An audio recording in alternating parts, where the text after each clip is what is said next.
بسم اللہ الرحمن الرحیم۔ رستم ملتان پاک و ہند جناب حامد علی خان صاحب کا مکمل انٹرویو ایک ساتھ سنیے اور اس کو آ کے شیئر کیجیے اور اپنے کامنٹس دیجیے۔ Thank you. اچھا جی، حامد خان صاحب کب آپ نے یہ سٹارٹ لیا تھا اپنا یہ کیریئر کا؟ السلام علیکم۔ پہلے تو ہمارا تعارف میں یہ کراتا جاؤں کہ گھرانہ ریسلنگ کے حوالے سے ہی مشہور تھا۔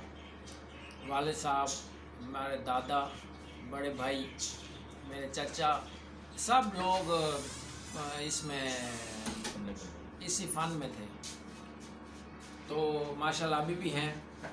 اور میں نے اپنے والد صاحب سے سیکھا بھی ہے، اور بڑے بھائی کو جب وہ پہلوانی انہوں نے شروع کی تو مجھے بھی دل میں ایک شوق تھا کہ میں بھی پہلوانی کروں۔ جس طرح عزت اور احترام بڑے بھائی کو مل رہا ہے، فیم مل رہا ہے، تو کاش میں بھی اس طرح کا پہلوان بنوں کہ مجھے بھی لوگ اس طرح پیار محبت کریں۔ اور میں سمجھتا ہوں کہ اللہ نے وہ کوئی ٹائم ایسا تھا کہ سننے والی بات تھی، وہ میری سنی گئی، اور ماشاءاللہ لوگوں میں اور پاکستان سے باہر بھی لوگوں نے بہت پیار دیا۔ تو 95 میں 94-95 میں جب فرسٹ ایئر میں گیا college, Emerson college, Boston road ہمارا، اس وقت تو ایک ہی کالج ہوا کرتا تھا بڑا، تو وہاں سے پھر میں نے انٹر کالجیٹ چیمپئن شپ جیتی 2 دفعہ، پھر اس کے بعد انٹر یونیورسٹی میں کھیلا 2 دفعہ، تو وہ میں نے جیتی۔ تو وہاں سے ایک سلسلہ چل پڑا، پھر بعد میں پروفیشنلی دیسی کشتیاں جو ہماری ہیں اس کی طرف میں آیا۔ 97 دسمبر 97 سے میں اب تک ماشاءاللہ، یہ آپ سال آپ خود اندازہ کریں کتنے ہو گئے، 24 سال تقریباً 24 سال سے یہ جو ہے سلسلہ جاری ہے، اور انشاءاللہ اللہ نے اگر ہمت دی اور دوستوں نے اگر اسی طرح تعاون رکھا تو ضرور انشاءاللہ مزید بھی اس کو جاری رکھوں گا۔ اور پاکستان میں تمام جو میرے اس وقت لیول کے پہلوان تھے سب سے میں نے مقابلہ کیا، اور الحمدللہ ابھی بھی اس سال بھی میں نے مقابلے کیے ہیں، اور یہ سلسلہ ہے چل رہا ہے۔ اچھا خان صاحب، یہ بتائیے کہ موجودہ دور میں جو ہے آپ کا سب سے فیوریٹ ریسلر کون ہے؟ پاکستان میں یا پاکستان سے باہر؟ پاکستان کا بھی اور انٹرنیشنل دونوں بتا دیجیے۔ پاکستان میں اس وقت انعام بٹ بہت اچھا پہلوان ہے، جو کہ اس وقت کشتیاں بھی جیت رہا ہے اور انٹرنیشنلی بھی مقابلے وہ جیتا ہے۔ تو اس کے علاوہ جو باہر کے ریسلر ہیں ان میں ایک رشیا کا ریسلر ہے عبدالرشید، وہ اس وقت اولمپک چیمپئن بھی ہے اور ورلڈ چیمپئن بھی ہے۔ اس کی کشتیاں دیکھ کے بہت میں انجوائے کرتا ہوں، بہت مزہ آتا ہے، اور میری خواہش ہے کہ ہمارے بچے بھی اس طرح کے اچھے پہلوان بنیں۔ اچھا، عبدالرشید رشیا کے پہلوان جو ہیں وہ، اور انعام بٹ پاکستان سے۔ بہت شکریہ خان صاحب۔ اچھا، تھوڑا سا یہ روشنی ڈال دیں کہ خوراک کس لیول کی ہو، مطلب ہے کہ کیا مطلب گوشت ہوتا ہے اس میں، میٹ ہوتا ہے یا فروٹ کا استعمال ہے، یا کیا وہ تھوڑی سی ترتیب بتائیں گے آپ کہ ان کی کیا ہوتی ہے خوراک؟ ہماری بالکل پہلوانی میں سادہ غذائیں، سادہ ہر چیز بالکل سادہ سمپل ہے۔ دیسی گھی کا استعمال اس میں ضروری ہے۔ ہم لوگ جو کھانا بناتے ہیں ہمارے لیے، ہم شروع سے دیکھتے ہیں، میرے بڑے بھائی میرے لیے گھر میں ایک الگ ہانڈی ہمیشہ سے بنتی رہی ہے۔ جب ایک اچھا پہلوان بنتا ہے تو اس کو کم از کم 1 کلو گوشت کی ضرورت ہے، جو کہ اب آپ دیکھ لیں کہ 1000 روپے کلو ہے، تو اس میں تقریباً 1 پاؤ گھی، دیسی گھی کی بھی ضرورت پڑتی ہے۔ اسی طرح سے دودھ ہے اور بادام ہے اور مکھن ہے۔ یہ بیسک چیزیں ہیں جو کہ ہر انسان کے لیے، میں نہیں کہتا کہ کلو کے حساب سے، آپ ہر بچے کے لیے دودھ اور گوشت ضروری ہے، تب جا کے اس کی ہڈی مضبوط ہوگی، وہ آگے اب زندگی میں ہر کسی بھی فیلڈ میں جائے، اس کی صحت اور اس کی باڈی کا اچھا ہونا ضروری ہے۔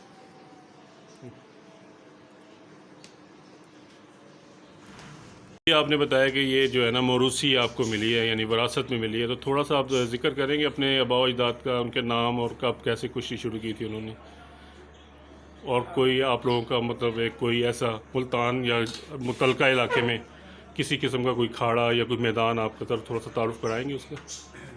میں فخر محسوس کرتا ہوں کہ میرے والد ایک انٹرنیشنل پہلوان تھے اور 3 سال تک وہ نیشنل چیمپئن کا بھی اعزاز انہوں نے حاصل کیا 67 65 66 میں. اور سب سے بڑی جو بات ہے کہ وہ پاکستان کے کوچ بن کے آسٹریلیا اور نیوزی لینڈ گئے تھے ان کے پہلوانوں کو سکھانے کے لیے، جبکہ اب ہم باہر سے کوچز ہائر کرتے ہیں جو پاکستان میں آ کے ہمیں سکھاتے ہیں. تو اس وقت ہمارا پاکستان کی پہلوانی کا لیول اتنا اچھا تھا کہ یہاں سے لوگ باہر جاتے تھے سکھانے کے لیے. تو میرے والد نے 1 سال نیوزی لینڈ اور آسٹریلیا میں ان کو ٹریننگ دی اور انہوں نے ستارہ پاکستان کا اعزاز بھی حاصل کیا. پاکستان کا جو مشہور فیمس خاندان ہے بھولو خاندان، اور ہمارے لیے یہ اعزاز کی بات ہے کہ میرے والد زمن خان بھولو برادران میں سے 3 بندوں سے انہوں نے مقابلہ کیا، جو کہ ایک فخر کی بات ہے. سب سے پہلے میں بتاؤں گا کہ گوگا پہلوان جو کہ بھولو برادر میں سب سے چھوٹے تھے، ان کو ہرایا ملتان میں.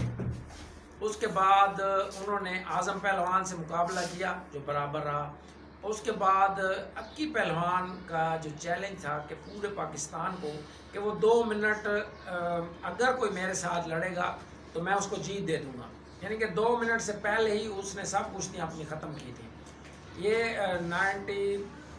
59 کی بات ہے. میرے والد نے 8 مئی 1959 کراچی میں یہ دنگل ہوا تھا. ابھی تک وہ تصویریں اور یادداشت ہمارے پاس موجود ہے. تو یہ 40 منٹ تک مقابلہ رہا، جس کے بعد وہاں کے جو کمشنر تھے انہوں نے یہ مقابلہ برابر کروایا. اور آپ یہ اندازہ لگائیں کہ میرے والد کا ویٹ اس وقت 85 kg تھا، جبکہ جو مد مقابل اکی پہلوان تھے ان کا 130 کلو ویٹ تھا. اکرم بھولو پہلوان، مجھے یاد آ رہا ہے. ہاں جی، بھولو کے بھائی تھے وہ. جی بالکل. اکرم پہلوان، اکرم عرف اکی. جی. تو یہ بڑے اعزاز کی بات ہے. انہوں نے پاکستان میں تمام صف اول کے جو پہلوان تھے اس وقت کے، ان سے انہوں نے مقابلے کیے.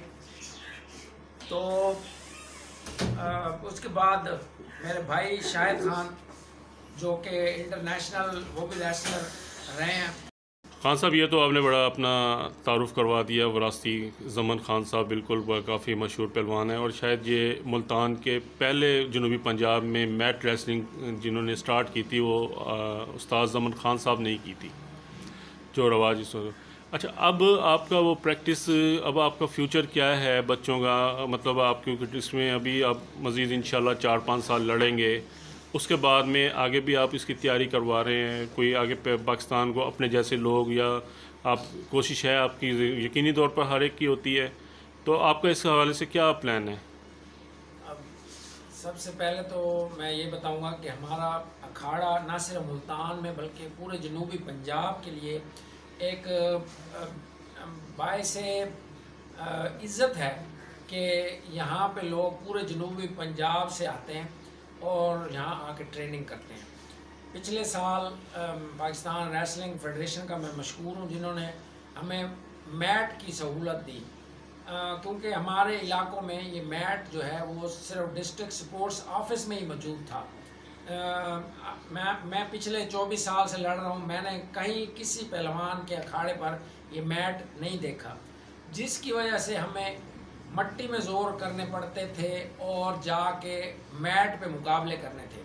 تو اس وجہ سے ہمارا جو جنوبی پنجاب ہے یہاں پہ نو ڈاؤٹ بہت اچھے پہلوان ہوئے ہیں اور ہوں گے انشاءاللہ. تو وہ جب مٹی میں ٹریننگ کرتے ہیں اور جا کے ان کو لڑنا پڑتا ہے میٹ پہ، تو وہاں پہ ان کا فیلئر شروع ہوتا ہے. تو میں اس کی مثال آپ کو دوں گا کہ ہم 1992 تک ہاکی میں ورلڈ چیمپئن تھے. اس وقت تک ہاکی، کیونکہ ہمارا قومی کھیل ہے، ہاکی کھیلی جاتی تھی گراس پہ. تو جب باہر گوروں نے وہ آسٹرو ٹرف پہ شروع کی تو ہمارے پاس اس وقت آسٹرو ٹرف موجود نہیں تھا.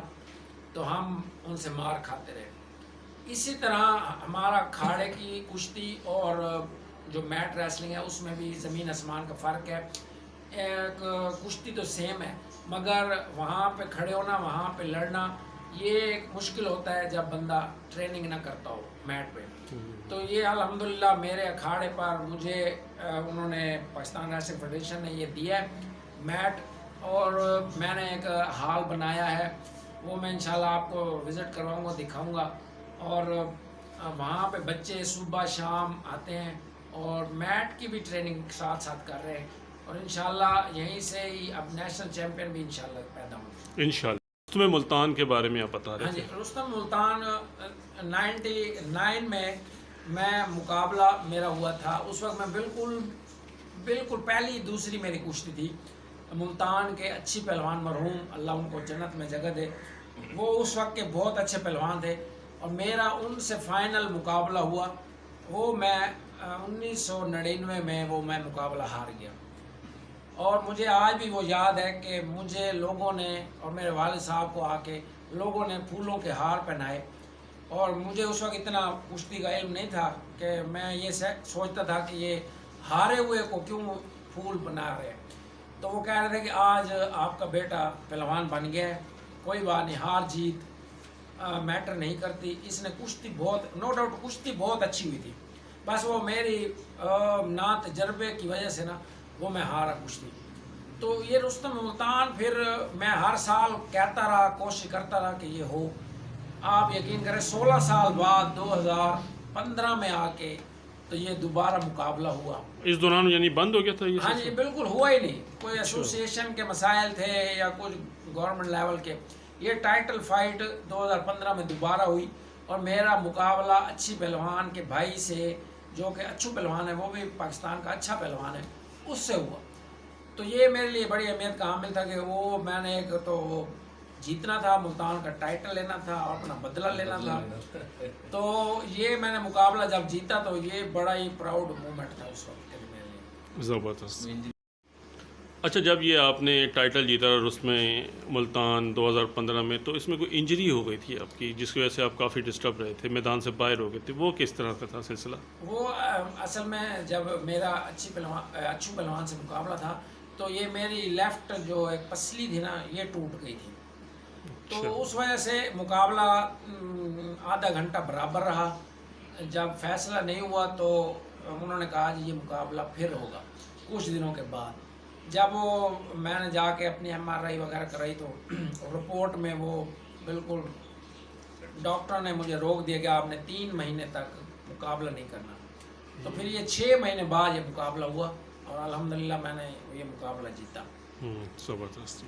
اچھا خان صاحب، یہ بتائیے کہ یہ میٹ ریسلنگ میں اور جو ہمارے دیسی کشتی میں ہے، اس میں کیا فرق ہے؟ اس میں دیسی کشتی ہماری مٹی میں شروع سے جو کھیلی جاتی ہے، اور میٹ ریسلنگ ہماری اولمپک سٹائل ریسلنگ ہے. اس کو اولمپک میں یہ میٹ پہ ہی کھیلی جاتی ہے.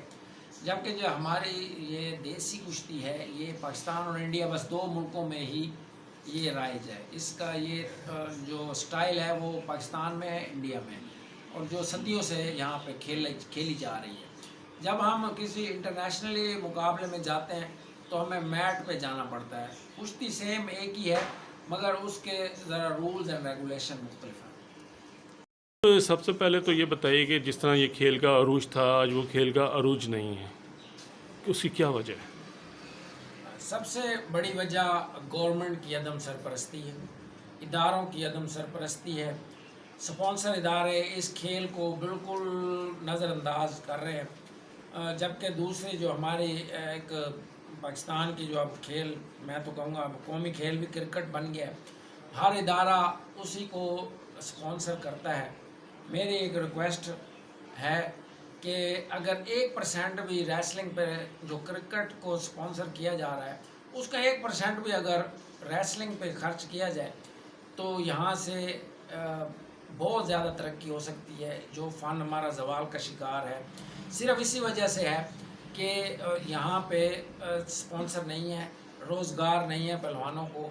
اب سارا دن محنت کرنے کے بعد جب ہمیں اس کی خوراک کی ضرورت پڑتی ہے تو اس کے لیے پیسے ضرورت پڑتے ہیں. تو پیسوں کے بغیر یہ فن بالکل نہیں چل سکتا. بظاہر تو یہ فن ایسے سستا لگتا ہے، بغیر کپڑوں کے یہ فن ہے، مٹی میں کھیل رہے ہیں، مگر اس کے پیچھے اگر بندہ جائے اس کو دیکھے تو یہ بہت ہی مشکل فن ہے. کسی دور میں کہتے تھے کہ یہ لوہے کے چنے ہیں، اور واقعی میں کہتا ہوں کہ واقعی لوہے کے چنے ہیں جو کہ آپ کو 12 مہینے اور سالہ سال آپ کو چبانے ہیں، تب جا کے ایک پہلوان بنتا ہے. اور اصل وجہ مہنگائی ہے.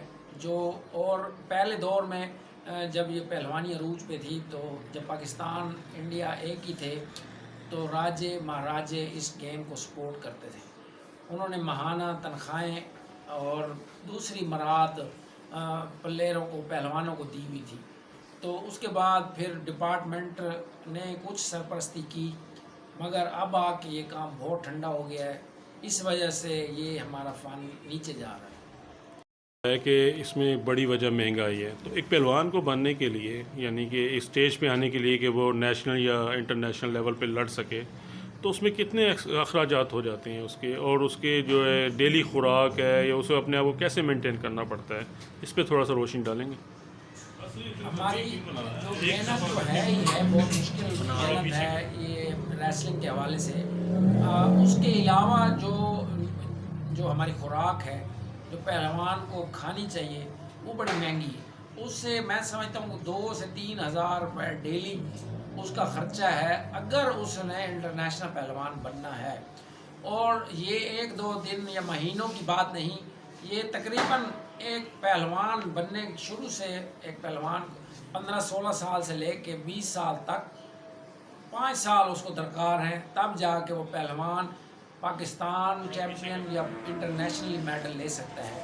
کلوز ہے نا صحیح. میرے حساب سے اس کو 5 سال کی محنت درکار ہے اور 5 سال کی خوراک چاہیے اس کو. یہ جو فن پہلوانی کی طرف آتے ہیں تو بنیادی طور پر یا انیشنل سٹیج پر کس قسم کی ٹریننگ آپ شروع کرواتے ہیں؟ کہ ظاہر ڈائریکٹ تو وہ لڑتا نہیں ہے، اس کو گداؤ پیج سکھاتے ہیں، تو پہلے وہ کیا کرتے ہیں؟ آپ اسٹارٹ کہاں سے لیتے ہیں ایک نیا بچہ اگر آیا تو؟